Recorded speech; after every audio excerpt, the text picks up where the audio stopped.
This is the Detroit Sports Podcast Network.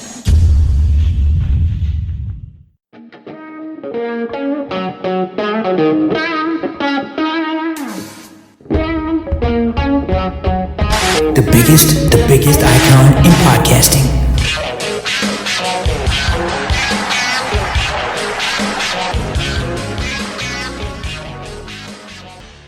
Welcome in, everybody, to the latest edition of Doc and Jock. I am the Doc, John Macaroon. Joining me, my cousin Adam, the Jock Strozinski. Looking forward to this great broadcast. Coming off of a weekend where we had amazing weather. Look, I did the distancing thing over the Memorial Day break. Sunday, Monday, stayed at home and hung out with the family. No one got within 6 feet of my ass. You saw, started last Thursday drinking some whiskey and had myself a good 4 or 5 day run of just chilling, working, but staying a little bit more at home. So my Memorial Day break was nice. You know, just the nice weather has just made it so a little bit more refreshing for me. So it's been a good start for me for this week, and I'm just curious, cuz, how about you? How was your week?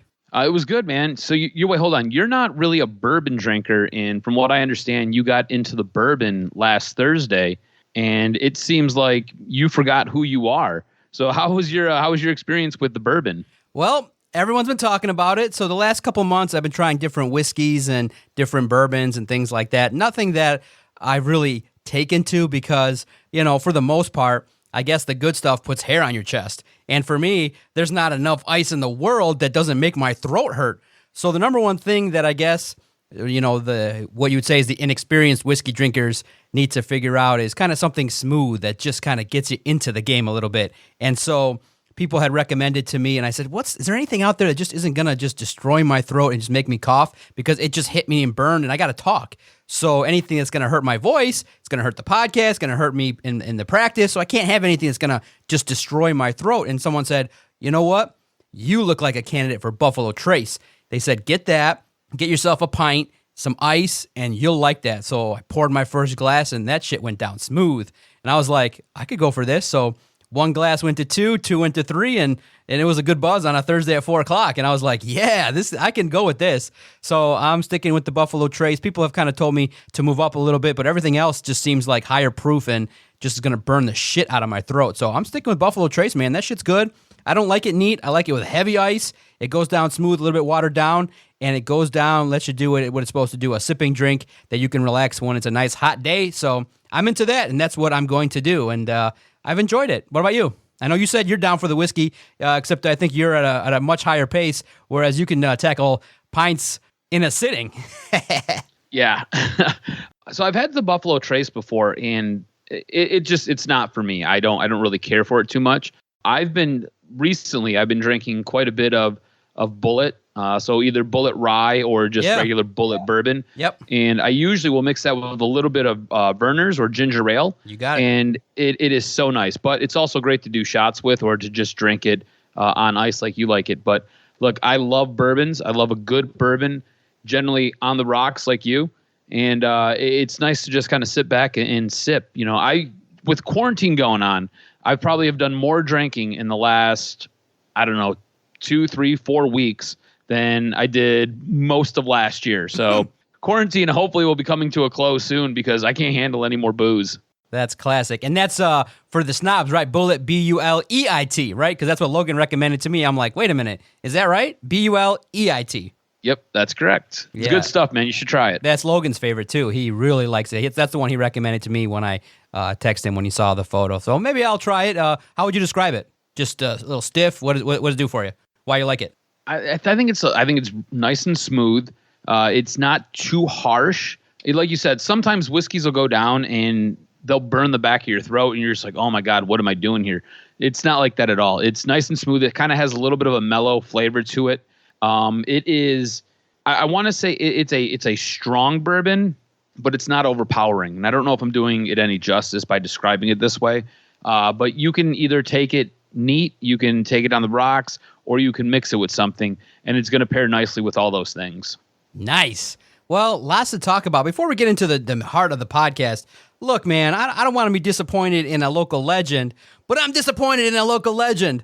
the Red Wings season's done. Everyone knows what's going down. 2014 playoff. The NHL's coming back. Wings aren't in it. They're they're amongst the worst teams in the National Hockey League.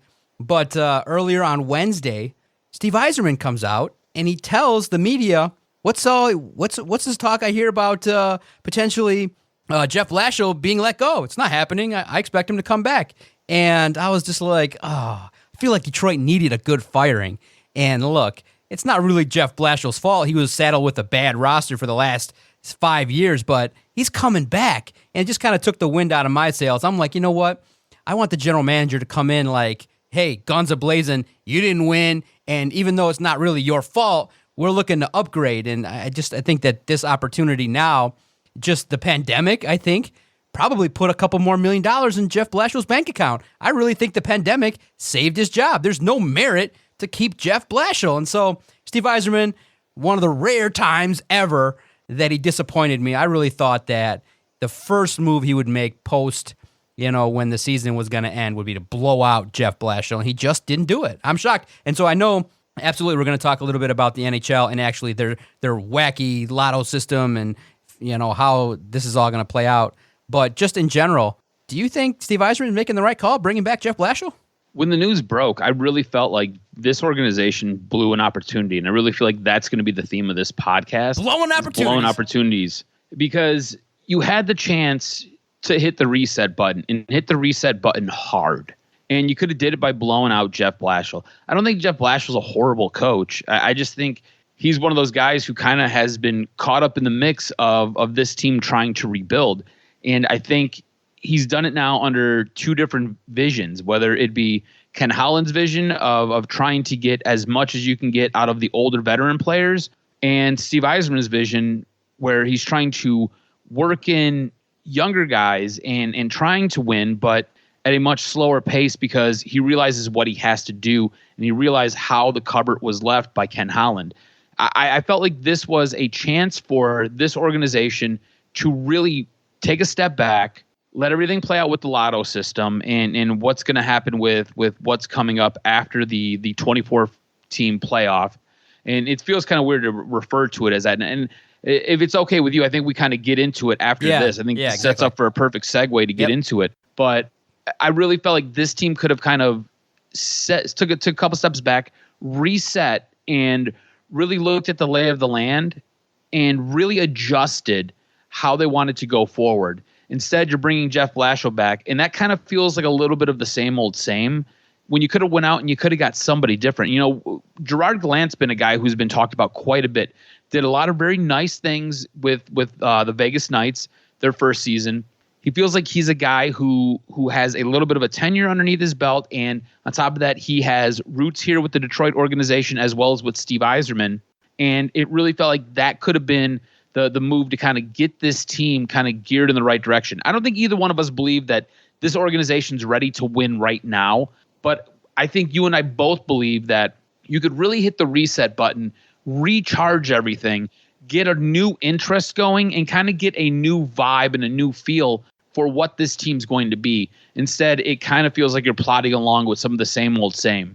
And I think you're right when you say Steve Yzerman kind of let you down, because this feels like it is one of those things where Steve Yzerman is kind of holding all the pieces really close to his chest, and he's looking for some continuity for next year instead of really rolling the dice and trying to revamp things on the fly. So I'm right there with you.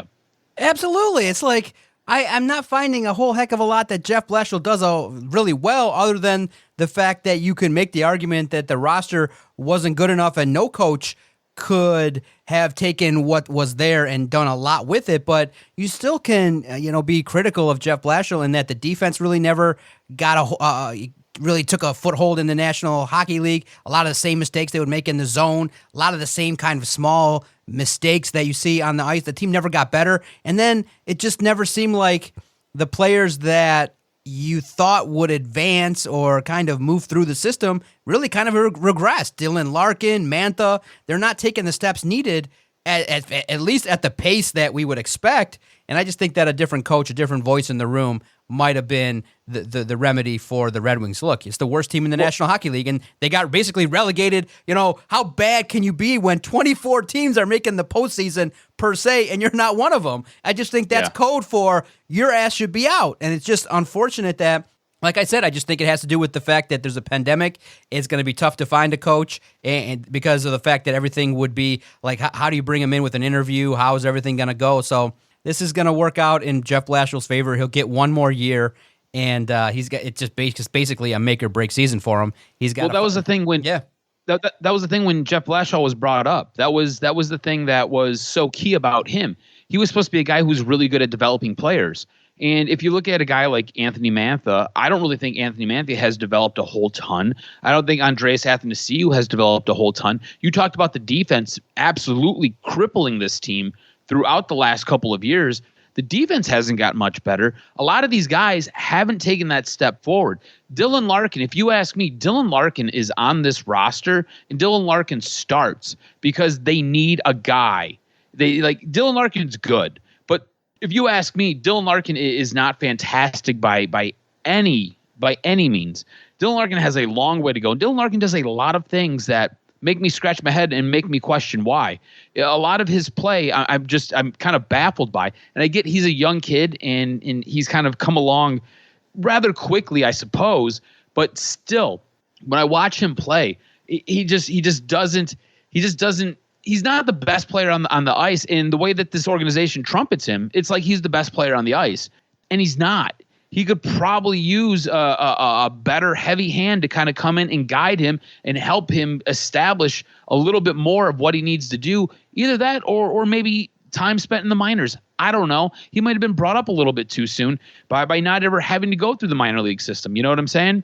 It's Jeff Blashill was here to help develop these young guys, and it just really doesn't seem like it ever took a foothold. Doesn't seem like it ever really blossomed the way it was supposed to. And now you're bringing him back for another year after you just finished dead last in the NHL. You missed out on this makeshift playoff with 24 teams. On top of that, you still have to go through the Lotto system, which in my estimation, the Wings are probably going to get screwed by. This sets up poorly for Steve Yzerman. 18.5%, right? At this point in time, the lottery looks like, obviously the Wings have the best chance, but just based on the system, and I think you and I both kind of had a peek at it once we recognized it was official that the Wings, their season was officially done. We looked at it and we said, wait a minute, this kind of doesn't shake out well for the Red Wings. There's no overwhelming guarantee that they're going to get the number one pick. This Lotto system, I think, kind of left you and I both scratching our heads going, wait a minute, I know that it stinks to say that, tanking should have a reward, but the system in place doesn't necessarily reward a team like the Red Wings, who had really a historically bad regular season. And it just stinks because we sit here and we go, you know what?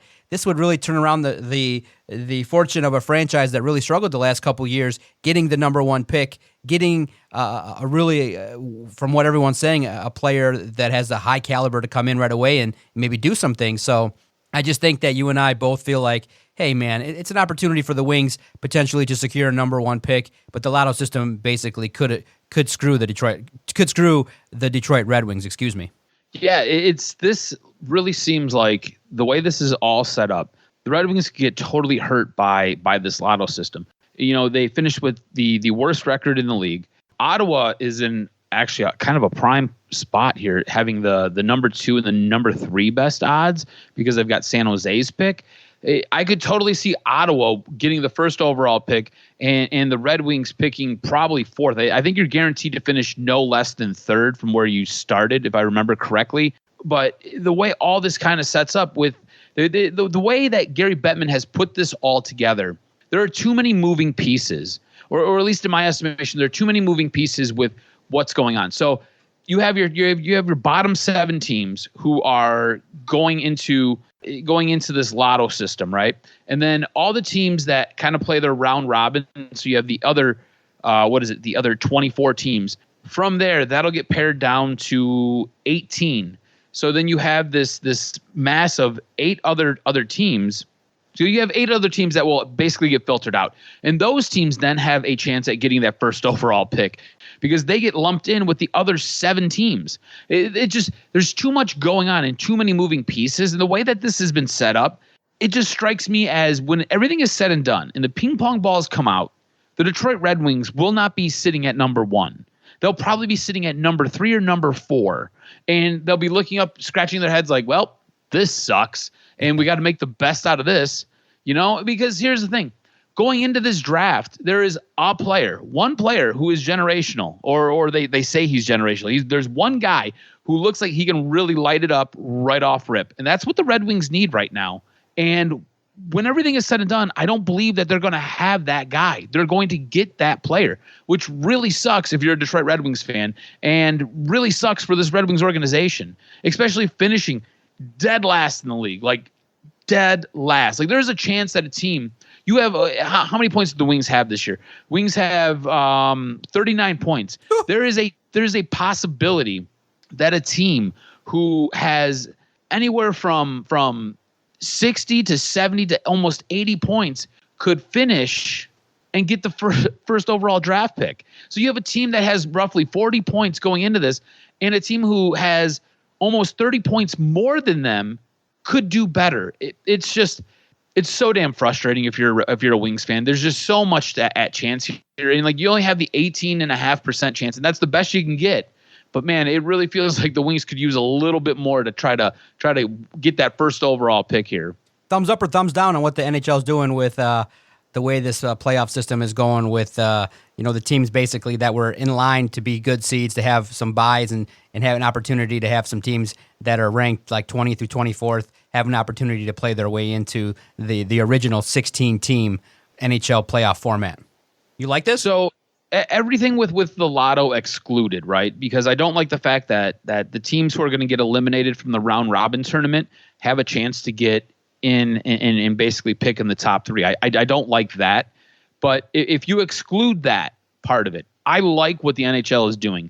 I like how you have the top 4 seeds from each conference basically battling each other for seeding. And then what you do is you've got the other 8 teams in each conference basically playing to try to go up against one of those other teams. And you've got all these different buys. I like the way all this is working out. I think it's going to be fun. I think it's going to be interesting. If you're a hockey fan, you're excited to see this. You want to see this. I think this is going to work out well, and I think it's going to play out nicely.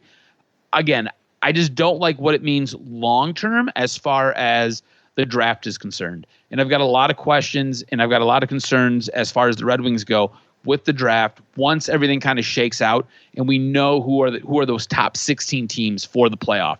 And look, I've been a big proponent of getting sports back this year. You have to finish each season that has already started. You have to be able to find some way to reward the teams that were playing well, and you have to find some way to essentially punish the teams who didn't get there. And these bottom 7 teams, you get punished. But you know what your punishment is? You get lumped into this Lotto system for the NHL. And if you're one of those top 24 teams, hey, you've got a chance now to really make a run at winning a Stanley Cup. And this would be super interesting to see how this is going to play out and see what's going to happen. Because, how would you like to be like team number 24 and right? You get hot at the right time? And there's a possibility you wouldn't even have made the playoffs, but you get hot at the right time and you win a Stanley Cup. That's the cool thing about the Stanley Cup playoffs is it's not uncommon for an 8th seed to go all the way and win the whole damn thing. So I think this is going to be fun. I think if you're a hockey fan, you're going to really, really like this, and it's going to be interesting. I'm a little bit hesitant because I'm afraid of what's going to happen for a team like the Detroit Red Wings who desperately need that number 1 overall pick. Yeah, I'm not a fan of it either, but hey, they got to finish it out. And the thing that's going to be very key is the health and safety of the athletes involved. What's going to happen if a player or two test positive for COVID-19? How's the league going to address this? So, while everyone's clamoring for sports and live sports right now are going to draw a lot of attention, I definitely want to make sure that the leagues definitely have to make sure as well that, hey, the players' safety is number 1. It's going to be the utmost importance to keep the players safe if we're going to move forward. So that's just the way it's got to be. And, I don't know about you, but I just kind of have a little bit of doubt this is going to come off as flawlessly as everyone expects. But hey, cuz, look, at least they're not as stupid as baseball, who is like basically really digging down deep in the trenches trying to have this negotiation to put the league back on. And it's just really embarrassing in that you got millionaires arguing with billionaires. The league is not closer to coming back. And every single day you're starting to hear about, I don't know if you heard about the Athletics. They're not going to pay the minor leaguers anymore. And everyone's talking about the billionaire owner who won't pay $1 million for the next couple months for the minor leaguers. You got minor league athletes, that are going to be looking for jobs all across the country because these teams are losing money. And then you got the owners that are putting out deals that basically are really trying to, the owners are trying to pull a fast one on the players. And the players are like, whoa, we're looking at every dime. We're trying to get all our money back. We've already negotiated a deal. We're not trying to get cut here, not trying to get undercut. And baseball is just doing a absolutely terrible job of public relations in this pandemic, because they should be back. They should have a plan. And cause they're saying, this is Thursday. When you are listening to this, if there's not a realistic plan coming out in the middle of June, early, 7 days will pass, there's an increased chance baseball doesn't come back at all this year, because they're starting, their initial proposal is just an 82-game season starting in July. So baseball, my friend, we might not be talking about it at all. I might have to cancel Vito. Might have to cancel Vito. Yeah. See, baseball's in kind of a weird spot though, right? Because their season hasn't started yet. You could totally cancel the baseball season, and I think we'd be okay with it, right? It wouldn't be the end of the world, because with the NBA, with the NHL, you were essentially 60 to 80% of the way through the seasons. I feel like once you start something, you have to find a way to conclude it. Baseball hasn't started anything. So if you're to shelve it because the players don't want to take a pay cut, or because the owners don't want to pay the players what their salaries are, then you just shelve it. You know what I'm saying? And you just start over next year. You have your Major League Baseball draft, which is weird anyways. You have that, and we just kind of move on. The NFL is in a weird spot too, because the NFL, you could totally avoid having the season if you really needed to. I don't think that's going to happen. NFL players are paid completely different than MLB players are paid, because they're paid basically per game that they play. So they play on a Sunday, that check's hitting, and then they're going on to play. If they get cut or they don't make it through a 16-game season, their contracts aren't guaranteed. That's the one thing that the NFL players need to start to fight for in their next collective bargaining agreement, is getting these guaranteed contracts. Kirk Cousins, as much as everybody kind of makes fun of Kirk Cousins, he's done it the best way out of everybody. Over the course of a few short years, this guy has made almost, I think it's like $225 million, all guaranteed, because he played the system the right way. These players have to start, in the NFL, have to start fighting for their guaranteed contracts. Like, no matter what, I want my money. And they just kind of don't, because there's 1,000 other things that are either more important to them, or they just don't read the collective bargaining agreement and pay attention to it. Baseball, on the other hand, the baseball players are over here. They're politicking on Twitter. They're arguing with the owners. I find it deplorable that the Oakland A's are like, yeah, we're not going to play minor league players their $400 stipend starting in June. Like, bro, it's $400. These guys are basically, they're going to have to go work at grocery stores. You know what I'm saying? It's really messed up the way that the Oakland A's are handling their situation. And then as far as baseball goes itself, like, everybody's already agreed to terms, and now the owners want to come back and reshuffle the deck. And good for the players to say, you know what, hold up. We've already said what we're going to do, and now you guys want to change it around. So good on the players. It just, you got guys who sign basically a $27 million contract this past offseason, and now they're only going to get paid like $9 million of it. And you look, who are we to sit there and stick up for a millionaire? But when you're arguing with billionaires look like scums of the earth when it's the players who are arguing for their basically their paychecks. Absolutely. Get back on the diamond, figure it out. Figure out how to negotiate. It just seems like posturing, and everyone wants the best deal possible. I can't believe that the baseball would take a turn for the worse and cancel another season over a work stoppage. So I hope that that's not the case. but it's leaning in that direction because of the fact that it's a numbers game, money game, and let's hope that that there's an opportunity that we do get to see some baseball at least at some point, whether it be 82 games, 100 games, whatever it may be. But because I want to tell you this, I definitely enjoyed some amateur golf over the weekend. I enjoyed seeing Tom Brady hack it up all over the course, and it created for some drama. It created for really one of the great moments this year on live television when, and it really speaks to what I like about sports is the shit talking. You got Charles Barkley, who is on commentary, and he's just talking massive shit to Tom Brady, telling him, look, you need strokes, let's get out here, I want to play you, because the whole country was ripping on Tom Brady, who was shanking shots, all his balls were going to the right, he was hitting it out of the dirt, he was hitting it out of everywhere but the fairway. All of a sudden, Chuck gets on there, starts talking shit, and what does Tom Brady do? Just gets out there, is like, all right, I'm going to turn it around. The next shot, he holds it. And the line, I think it's underrated, that a lot of the networks couldn't play was, you get the scream, you get the reaction. Everyone's like, oh, Tom Brady, stares off and goes, have a suck of that, Chuck. And we all got the reference, basically saying, hey, I got a nice phallic symbol here for you. Enjoy a little suck of that. And it was awesome. I loved it. It was really something that I watched start to finish. I loved the competition of it. I'm down for that. It was the highest rated show on Sunday.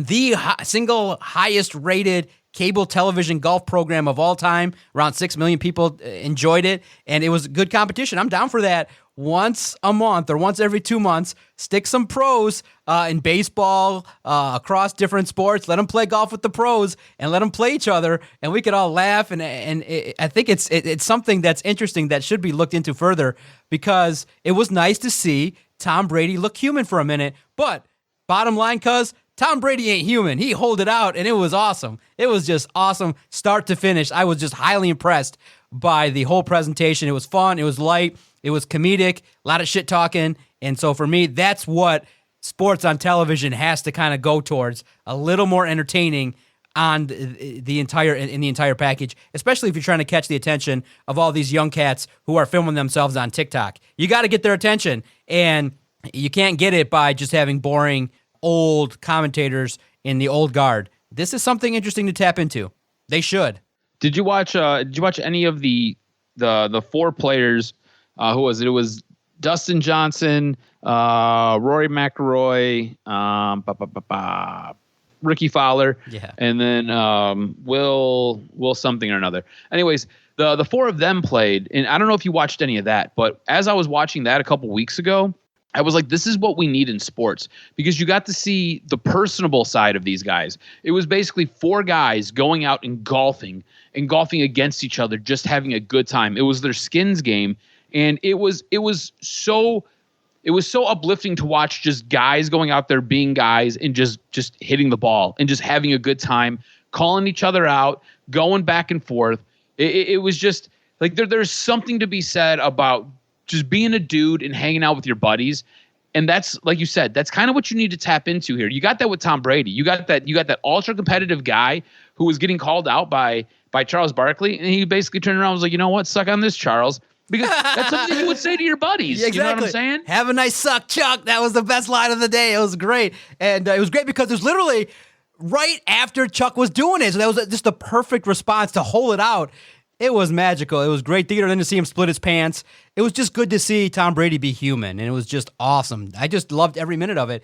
And man, cause sometimes you wish that you pay attention a little bit more to the gambling, and we were a little bit closer to Vegas. You and I would have made a killing in Vegas because we would have took our life savings. Dude, the action was so heavily placed on Tiger Woods winning. It was unbelievable because of the fact that Peyton Manning is, by and large, a much better golfer than Tom Brady. It was like a mismatch. We would have made thousands. We would have made that bet because it was so obvious.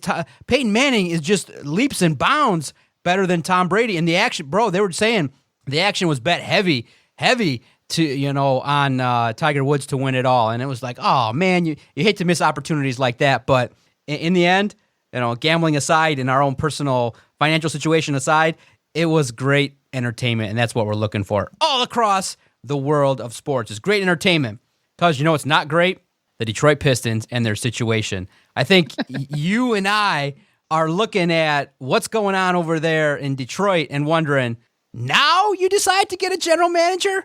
What's the deal? You probably could have did this 3-4 years ago. I think in regards to the Detroit Pistons, you and I are both thinking, you guys are like 4 steps behind. Now you put yourself in a position where you got to hire a general manager in a pandemic. What kind of awful timing is that? At least it's the right decision. But again, the Pistons operate really from a position of weakness because they're doing everything 3 years too late. Trading Andre, trading Blake, getting a general manager.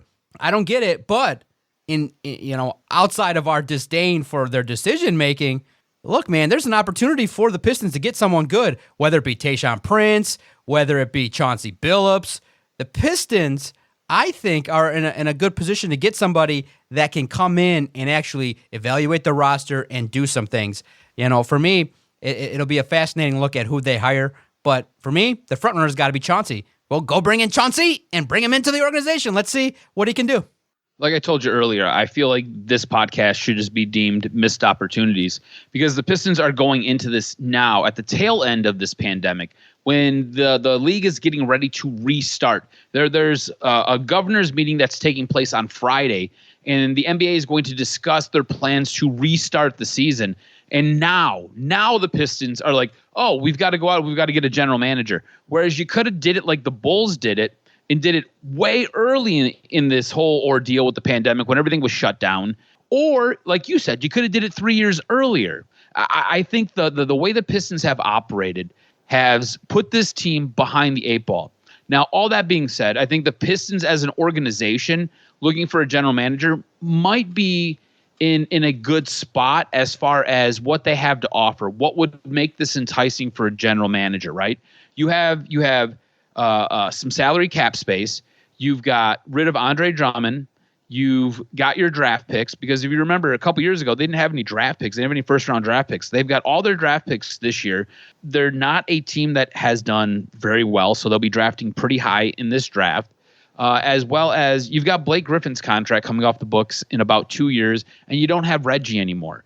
So if you're a general manager coming into this situation, it does look quite favorable for you. But I think the Pistons have operated in such a way that it is frustrating from the outside looking in. I think Ed Stefanski and I think Tom Gores are okay with how everything has been handled. But as a fan, you're just like, what the hell are you doing? How do you operate like this? How does any good organization function this way? And it leaves you scratching your head. All that being said, there are a couple guys out there that would probably come in and make really good candidates or be a really good fit here in Detroit. You've already brought up Chauncey Billups, but I'm going to throw Shane Battier out there. He's the assistant general manager over in Miami for the Heat. Again, local ties, 1997 Michigan Mr. Basketball, played over at Birmingham Country Day.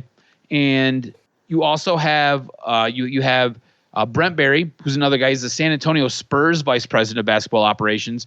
His connection to Detroit, his brother John Barry played for the Pistons from 2001 to 2003. That's kind of a weak connection, but Brent Barry works for a very good basketball organization in San Antonio. And then the guy who I'm probably the most high on, the guy who, if I was Ed Stefanski, if there was a guy out there that I could go get and the guy that I want, it's Mike Zarin. He's the Boston Celtics assistant general manager and team counsel. He's a longtime analytical guy, and he's a salary cap expert. On top of it, he is their team counsel, so I'm assuming he's a lawyer as well. The Celtics have been one of the better ran organizations over the last, 5, maybe 10 years. I think he could come in and he could really help shape things and get things fixed up if you're a Piston fan and really make this team something credible.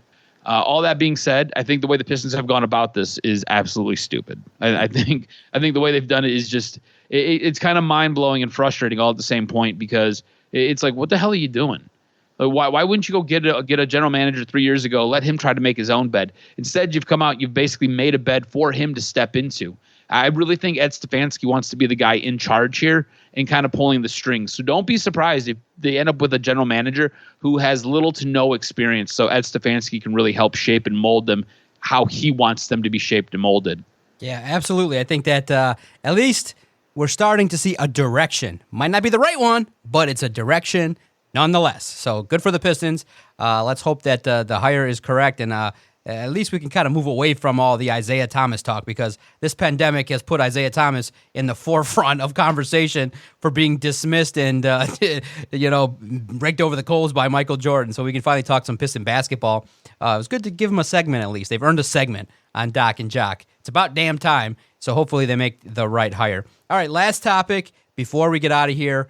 It involves the Detroit Lions. The one piece of nugget, a couple pieces of nuggets actually came through, but I don't think it's going to really take hold. I don't think the Lions are actually going to decide to go to West Virginia. Rod Wood did indeed talk to great beat reporter Dave Burkett and kind of said, it's not really something we're interested in, but we understand, obviously, other states want to take advantage of the NFL, and they're like, hey, if Michigan's going to be locked down and your governor's going to shut everything down, come on in. We'll have you. And so I don't blame West Virginia and the resort at all, but I just think that in 2 months, that's going to be enough time to get everything situated for the Lions to at least figure out a way to have training camp in Michigan. So that was talked about earlier this week on Tuesday and Wednesday. But one of the bigger pieces of information kind of was broke by Peter King, was allowed access into one of the Lions' virtual meetings, in that he got to sit in with wide receiver coach Robert Prince, and one of the additions in the meeting was in a stacked, there's 11, 12, 13 guys in the virtual meeting there in the wide receivers room, is Jamal Agnew.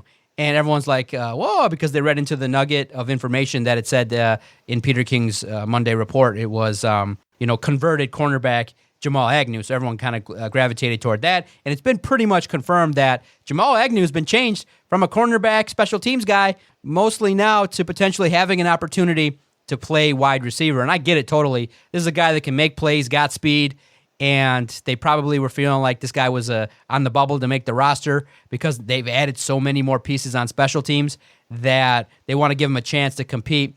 His roster spot's still in a, kind of what we call a precarious situation. He's probably going to be, in that kind of 56 to 60 range in terms of the spot, because in terms of wide receivers, that's a good room. Galladay, Amendola, Marvin Jones, and then you got Marvin Hall, who I think has got the key spot right now, the number 4 spot, because of what he did last year. And then you got the rookie. So Jamal Agnew is going to have to make plays, and I think that's what Bob Quinn and the organization always likes to do, is they like to kind of create competition. So for Jamal Agnew, if he's going to make it, I think he's going to have to hustle in training camp. I see it being an okay move, not too significant. Obviously, as a guy that can make plays on special teams, has some experience on the roster, but I would not be terribly surprised when the 53-man comes out if he's not on it. Oh, so you don't think Agnew's making the team at all? I don't think so, bro. You see that wide receivers room? They added Geronimo Allison. The wide receiver room is deep. The wide receiver room is deep. But the thing is, Jamal Agnew is... I think he's behind Cephas and Hall right now, right away. I think so too. Yeah. I think so too. Which is why I thought it was weird that they would convert him to a wide receiver, and it didn't make a whole lot of sense for me when I read that. But I find him to still have a value, whether it be as a position player or just a depth guy. If you remember last year, this team was really beat up, and they had hardly anybody who could go out there and play wide receiver. So if anything, I see him making this team, at least as a returner, with adding depth as a wide receiver. I find it weird that they totally changed his position to wide receiver and not as cornerback, special teams, wide receiver, whatever, jack of all trades. To me, we talk about how this organization wants to model itself like the New England Patriots, right? So if you look at the New England Patriots, they believe in versatility as well. And who is the most versatile guy on their roster? It's a guy like Julian Edelman. Julian Edelman came out of college as a quarterback, ends up making the team as a special teams guy, then becomes a cornerback. And then from a cornerback, he becomes their best wide receiver that they have while Tom Brady's there. So I could see a similar role for Jamal Agnew, kind of going the similar path where he makes the team as a special teamser, right? He was a 5th-round pick, and basically he got on the team as a special teams guy. And then he played a little bit of corner, and from there he transitions into a wide receiver role. And I believe he's going to probably be a gadget guy. I don't think he's going to be. He's not going to be your number 1 guy. He won't be your number 2 guy. He probably won't be your number 3 guy. But I think he'll be a gadget guy. You'll end up seeing, if you remember back when Nate Burleson was on this team, they always had 1 or 2 little gadget run plays. They always had a couple gadget throwing plays. And that's what he's going to be. I don't think he's going to be this prime time wide receiver. I don't think he's going to be what Julian Edelman is to the New England Patriots, but I see him having a role, and I see it being more than just a wide receiver. Okay, so you think he probably has a little bit more of a chance of making it than I do. You think maybe he can compete because of his experience and what he brings to the table. Still can do some things, obviously, in the return game, and can be somewhat of an explosive player. So I think he's got a chance. I mean, competition's king, but yeah, that room is stacked. I think in talks with people, the wide receiver, the core of wide receiver is pretty much the strength of this team, right? I would think so. Yeah, absolutely. Yeah, strength. I mean, it has to be. I mean, where else are you looking here for what you got? I mean, the running back room I think looks nice, but again, I don't trust Kerryon Johnson, and I have no idea what Bo Scarborough is going to bring to the table, and we've got no idea what DeAndre Swift really is. But you know what you have with your wide receivers. I think absolutely your wide receiver room is probably the strength of this team up and down this roster. Yeah, it's interesting now in regards to the virtual offseason now. In a couple of weeks, they're going to start moving things along a little bit more and moving into, I think, phase 3. So, right now it's just, things are looking a little different. Some teams now are having the opportunity to have their facilities open, but the good thing is they've kept it uniform where coaches can't, be at all associated with the facility. So it keeps things even, and I like that, but I just don't want to see different organizations have different opportunities to have a slight advantage, because look, in the NFL, the difference in the margin between winning and losing is so razor thin that you got to just take everything into account, and you can't have competitive disadvantages across the league. So I just think that the league is in order. They're doing everything properly.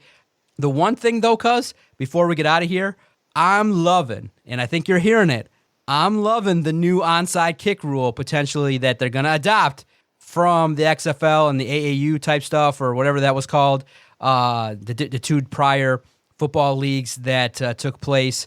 And I love the fact, and for those of you that don't know, I love it. Let me tell you again, I love it. There's an opportunity where I don't think it's going to happen yet in overtime yet. I think the particulars are it can only happen in the midst of the time frame of the 60 minutes, where if you're going to do an onside kick, you have the option of doing it the traditional way. That doesn't go away. But if you want, you can get the ball on your side of the field, and if you convert a 4th and 15, then you have an opportunity to get the ball back.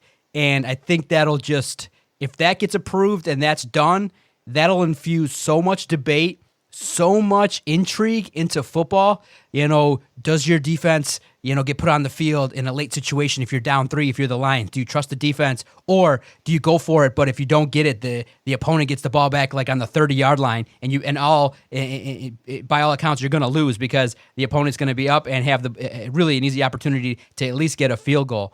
I love the inclusion of the new onside kick rule. I think it'll make for some great debate. And I've already talked online, talked a little shit on our Twitter page at Detroit Podcast. I said, it'll be week 16, week 17, Lions will be down 3, and we're all going to be like, all right, let's go for it. Let's go for that 4th and 15. And they kick it off, and the whole state of Michigan will be debating, no, you could have went. I mean, literally, because what's going to happen. Kenny Galladay will have like 5 catches over 20 yards in that game, and you're going to be like, why aren't you going to run the 4th and 15? Run the exact play that you've ran 6 times that got Galladay 20 yards. And they'll be like, no, we trusted the defense. The defense has got to do its job. I literally am so excited that what this could bring to the game of football. I just think it takes it to the next level. I don't see really too many downs to it. I can't wait to see it. I think they should let it play out all the way through the game. All the way through. I think it's great. Yeah, no, I think like early blush, right? So just kind of what I've read on it briefly. I think it's going to make things a little bit more interesting if it does get proposed or it does get does get passed and becomes part of the rules.